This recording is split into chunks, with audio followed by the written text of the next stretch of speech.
Hello class, मैं sir Praveen Kumar Rahul और आज हम लोग देखने वाले हैं दिस कीवर्ड का सेकंड पार्ट। मैंने बताया था 6 केसेस हैं दिस कीवर्ड में, तो इससे रिलेटेड जो भी शुरुआती चीज़ें हैं हम पिछले लेक्चर्स में डिस्कस कर चुके हैं। आज हम लोग डिस्कस करने वाले हैं जो 6 के लेटर ऑन केसेस है, जैसे 4, 5, 6, तो उससे हम देखेंगे और उसके लिए प्रोग्राम बना करके भी हम एग्जीक्यूट करने वाले हैं। So the fourth case is that this keyword can be passed as an argument in a method.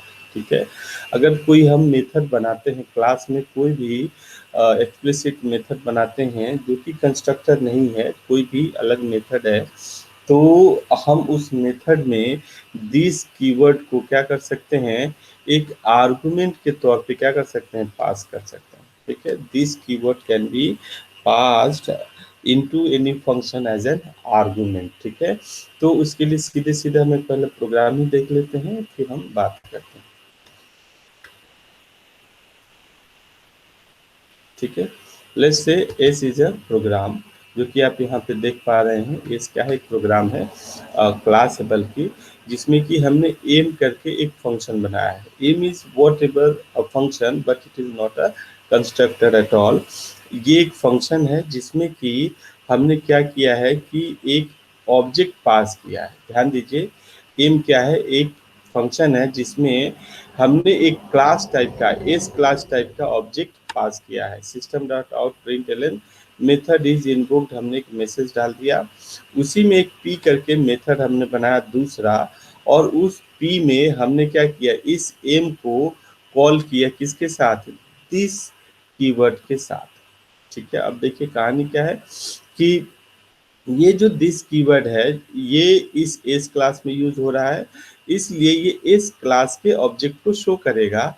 और ये फंक्शन कॉल करेगा कहाँ पे, जहाँ पे कि कोई इस तरीके का फंक्शन डिफाइन हो। तो ये एम एक फंक्शन इस तरीके से डिफाइंड है जिसका कि आर्गुमेंट क्या है, इस एस क्लास का एक ऑब्जेक्ट टाइप का है। तो ठीक है, दिस भी ऑब्जेक्ट को शो करता है और ये भी ऑब्जेक्ट को शो करता है, तो फंक्शन का सिग्नेचर मैच हो जाएगा।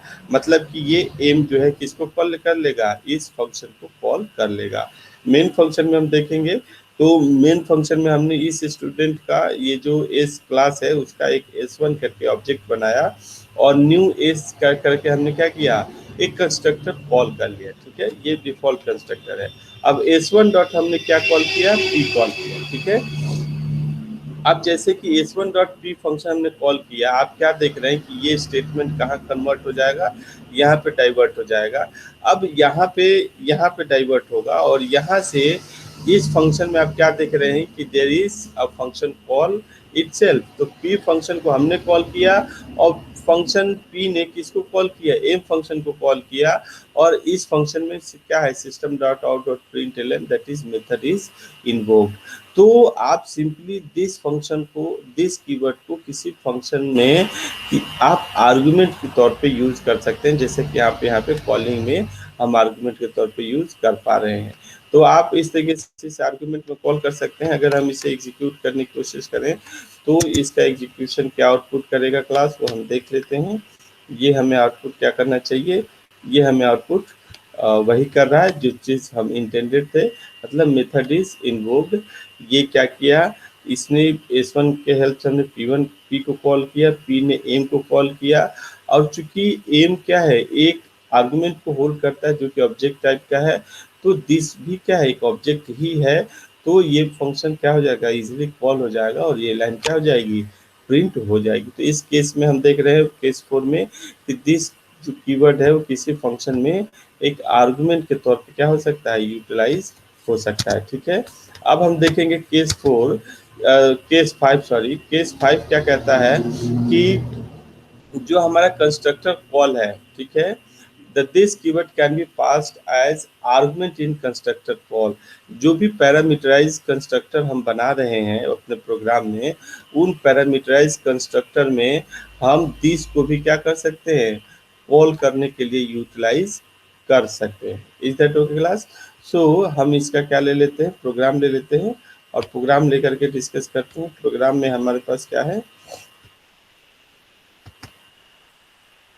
ओके, ये प्रोग्राम आप जैसा कि देख पा रहे हैं क्लास, इस प्रोग्राम में क्या है, एक क्लास है बी, जिसमें कि हमने क्या किया है, एक ऑब्जेक्ट ले लिया है और एक ऑब्जेक्ट लिया है और इस ऑब्जेक्ट को हमने क्या कर दिया, इसमें पास कर दिया है दिस डॉट ओबीजे। हमने इस ओबीजे जो आप ये कॉल कर रहे हैं, इसको मैच करने, इसको ये क्या करेगा, यहाँ पे ये चीज़ यहाँ पे आएगा और यहाँ से ये चीज़ यहाँ पे आएगी, जो कि अल्टीमेटली क्या हो जाएगी, इस पे असाइन हो जाएगी और ये ओबीजे असाइंड हो जाएगा। तो इस तरीके से असाइनमेंट होगा। अब आप क्या देख रहे हैं कि हमारा ऑब्जेक्टिव क्या है, 10 को प्रिंट करना। तो आप जो यहाँ पे कंस्ट्रक्टर कॉल कर रहे हैं, जो बी क्लास हमने बनाया है, उसको हम क्या कर रहे हैं, क्लास ए के कंस्ट्रक्टर में कॉल कर रहे हैं और इसमें हमने इस क्लास का बी करके एक ऑब्जेक्ट बनाया, जिसमें कि दिस कीवर्ड को पास किया। अब ये दिस कीवर्ड क्या है, एक ऑब्जेक्ट को शो करेगा, किसके ऑब्जेक्ट को, करेंट क्लास को। करेंट क्लास क्या है, क्लास ए है, तो क्लास ए के ऑब्जेक्ट को दिस शो करेगा और ये ऑब्जेक्ट का रेफरेंस क्या है, इस कंस्ट्रक्टर में बी में पास कर दिया जाएगा और ये यहाँ से असाइन होगा और ओबीजी पे क्या है, चला जाएगा। तो ये जो ओबीजे आप इस बी क्लास में यूटिलाइज कर रहे हैं, इसके पास किसका रेफरेंस है, इसके पास क्लास ए का रेफरेंस है। तो ये क्लास ए के इंस्टेंस वेरिएबल को हो क्या कर सकता है, एक्सेस कर सकता है। जाहिर सी बात है कि दिस कीवर्ड या क्लास ए का कोई भी ऑब्जेक्ट होगा, वो इस क्लास के इंस्टेंस वेरिएबल को एक्सेस कर सकता है।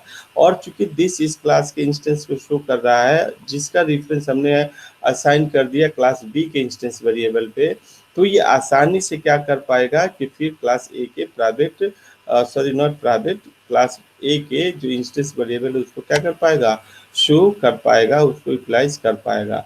हमने क्या किया, सिंपली कि हमने ए पे कंस्ट्रक्टर कॉल किया, यहाँ से ये स्टेटमेंट आप देख रहे हैं, इससे क्या होगा, ए का कंस्ट्रक्टर कॉल होगा, ई के कंस्ट्रक्टर में बी का कंस्ट्रक्टर कॉल होगा और बी से आप क्या करेंगे, बी डॉट डिस्प्ले करेंगे, तो ये क्या हो जाएगा, ओबीजे डॉट डेटा प्रिंट कर देगा। ये ओबीजे पे किसका रेफरेंस है, इस क्लास ए का रेफरेंस है, तो ये क्या कर देगा, 10 हमारा प्रिंट कर देगा।